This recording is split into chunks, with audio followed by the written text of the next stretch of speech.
Ladies and gentlemen, are you about to order a 2022 C8 Corvette? Well, then here are the new must-have options.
Hello everyone, and welcome back to Brink of Speed. Today I am definitely excited to get into this video with you guys about the must-haves for your 2022 C8 Corvette orders.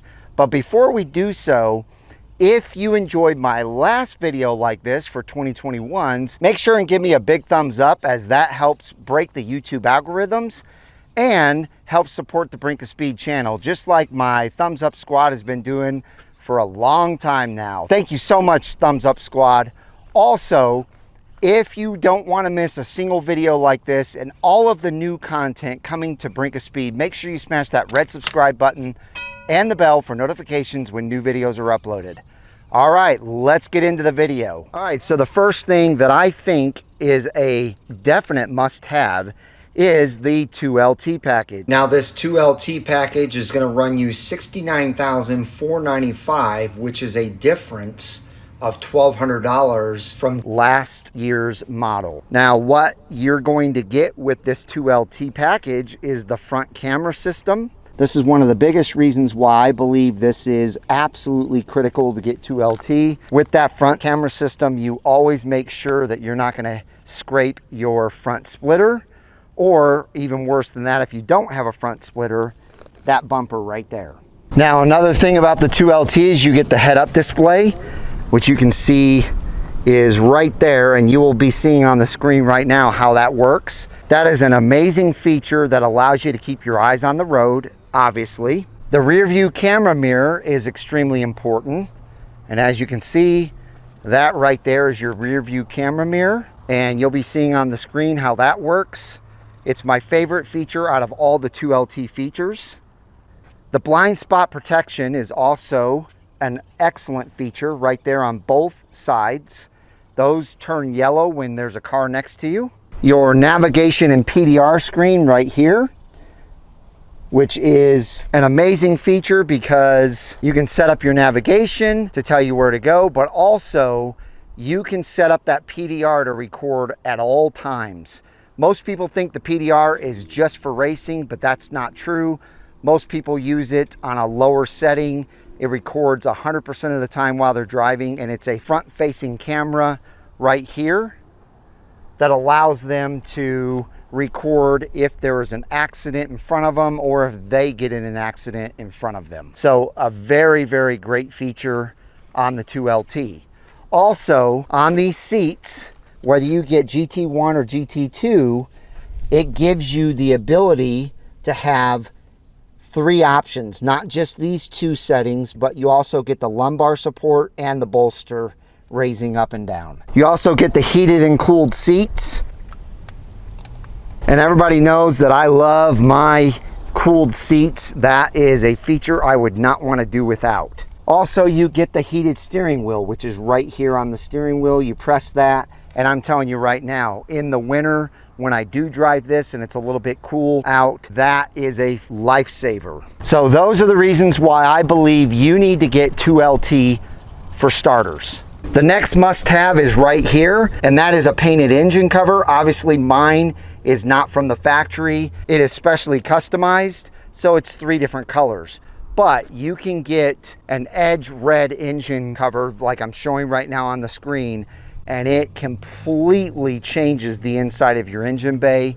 When you shut this down, you all of a sudden can see your engine cover right through that back window, whereas normally it's just that gray color and it's very difficult to see. Now my next must-have is MagRide. Now this, I'm going to leave up to you whether you think that I'm correct about this or not. And leave me comments down below if you disagree with this. What I said in my first video is that you don't need MagRide, but that was because I had not ridden in a non-MagRide car yet. All I had been told was that the non-MagRide car drove super smooth and everybody loved it. But what I found when I took a drive in a non-MagRide car with non-Z51 is that the suspension feels a little squishy, and that's something that I don't want to experience. It had too much body roll, and I know that the MagRide will completely wipe all of that out. And that's why I would highly recommend MagRide. Whether you have Z51 or not, you're gonna get the smoothest, most controllable ride out there. And MagRide did not go up in price at all. It is $18.95. Now that leads me to my next must-have, and those are right here. The painted calipers. And those painted calipers run you $5.95, which are the same. They did not go up at all. But as you can see, that adds another level of completion to the car. They're not very expensive. They're not something that you're gonna really wanna take off and do yourself. You might as well have them painted. Otherwise, they're gonna be black and you're gonna have no color variation through your wheels. Now next we're going to talk about the exhaust. However, I can't demonstrate it with my exhaust because it is an aftermarket, but I do have my demonstration from last time, so check this out.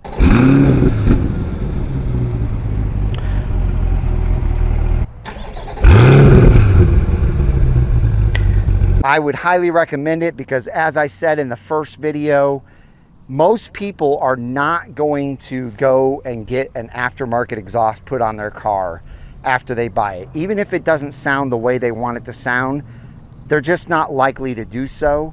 So you might as well get it knocked out and taken care of at the factory so you don't have to worry about it anymore.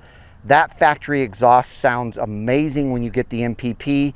A lot of people complain about it, but that's just because they don't open their windows and hear it. If you have your windows shut, it is muffled quite a bit, but when you open those windows, you hear that exhaust and it sounds phenomenal. Okay, now that leads us to our next must-have, and that is 2 new features that they came out with for 2022. The first being a front splitter. So ladies and gentlemen, GM heard all of your complaints about not having the ability to put the Z51 front splitter and spoiler on your non-Z51 car. So they came up with a really cool solution. And that is that they're gonna allow you to put a front splitter on a non-Z51 car, and they're going to allow you to put a mimic of the Z51 spoiler, just a little shorter. So not like that, that's the high wing, but like my very first spoiler. And I'll show you pictures on the screen right now of what it looks like. But now you can make your car look almost exactly like a Z51 without getting the Z51 package. And you only have to pay $5.95 for that package. I think that is excellent and very reasonable. And that brings us to our next must-have, and that is the front end lift. Now I know there's a lot of people out there that disagree with this, and that's okay, because I totally believe, especially now, if you're getting that front splitter on your car, even if you don't get the Z51 package, which I'm gonna talk about the Z51 package here in a second, you definitely want that front end lift. You never know when you're gonna get to a curb that you have to go up, or a driveway that's super steep compared to your own driveway, or maybe you have a super steep driveway yourself Either way, you want that front end lift to protect the splitter and the bumper and the undercarriage so that you never ever scrape. Not to mention it has the global technology in it with the satellite system so that it memorizes 1,000 locations, and every time you get near that location it lifts automatically, and it's amazing. Now before we go to my last and final must-have, let's talk about Z51. As I stated in the first video, I believe 100% that this is unnecessary for about 99% of the people out there. You're not going to take your car to the track, don't get Z51. If you're going to do any kind of spirited driving in the mountains or anywhere else that has twisties and turns, maybe consider getting the Z51. But if you want to save over $6,000, because it's like $6,500 now, don't get that. Spend that money on the MagRide and the front end lift. That would be my recommendation. Do not get the Z51. And the final, not really must have, but some people think they need this, that is the museum delivery. Let's just briefly talk about that and then we'll finish the video. So most people are not going to get the museum delivery. It's $9.95 and you got to get yourself out to Kentucky, and then you got to pay for your stay and your food, and it's quite expensive. So most people aren't going to get that, but I will tell you my experience with clearance of Seagarner Speed 252 last year, picking his car up, was absolutely incredible. And if you can do it and you have the money, I would recommend it. If you don't worry about it. Your experience at the dealership picking up your car is going to be very satisfactory, trust me. So ladies and gentlemen, that's really going to do it. I hope you leave me a lot of comments down below asking me questions about each and every must-have that I put in this video. Also, if you enjoyed it, give me a big thumbs up, and don't miss a single new video coming your way by smashing that red subscribe button and the bell for notifications when new videos are uploaded. I hope each and every one of you have a wonderful rest of your day, and I'll see you out on the road.